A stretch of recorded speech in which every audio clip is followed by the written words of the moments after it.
tapi nutin ko manding ko yan kisay in kung wala pa hin anin la boy na so min ay kung konzi na hila kikop na zim so he ani din bang tain anak kibor ka azaw ko in bumi hin patin tunsan gaya ni besat Kilaman la ego patin lung to he zong le han patin dam nam tam tai ti ba Puni ni po nutin ko sangaya dam na ito patin he sin ang patin patin sa ito pa na unhan lang ilungazong an kiyalo ahiin hezong komiti ho lungya na hat na zalhin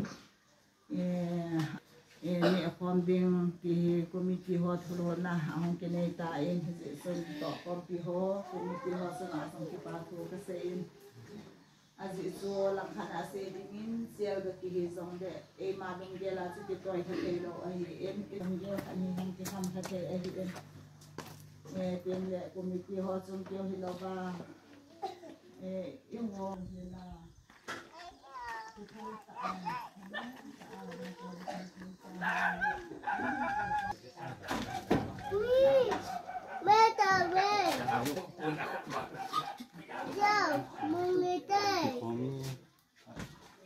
Ikat tu, bukan tin al.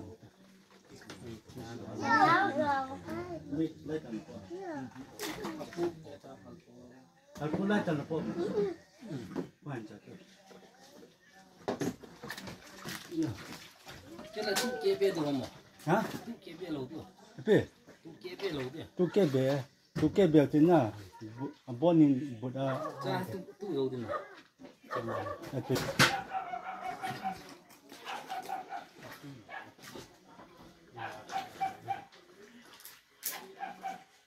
Silang violin.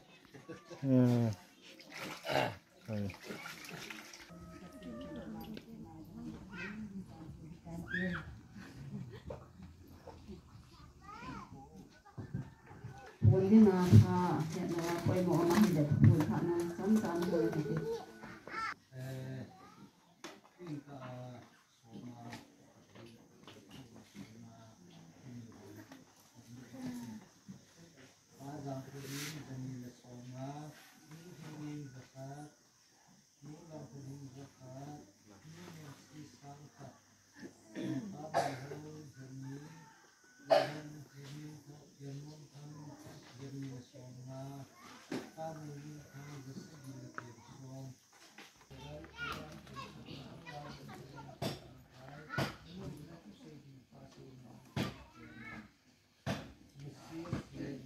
Tuni ni ku nutia ni ku dam sela emu sa pau pati hichi ang sunga ka ang sunga hunding do ho zo si minuti ho zo si hin siempa nang lehi sin ama sa pen na ko mi ke pa tu sin nang kathang wa he o pakai va noi le sit mi hing ho zo sin kilung khat ta ni ku khat minu man tam dan ka gel do the ni ti ba kan manu ni ku man tam ta nei mu sa ke ronin tunin Tingal way mol ho bung sunga nuti ho zo se ang pagay ahong thelo khatlani om lawang kay hapun ahong thei zo se nang maho inteng sunga ahong win chuting lan nang maang sunglen latsa ang sunga ahong ding do win duli ni kuhin pagay nang mata min panachun kay matain ama ho zo se ading kahintaw pinahi lung duli chan gya nuhiza damna na pinzalin na ko makipatu kasi he ama ho zalin zong nang kathang bai ne he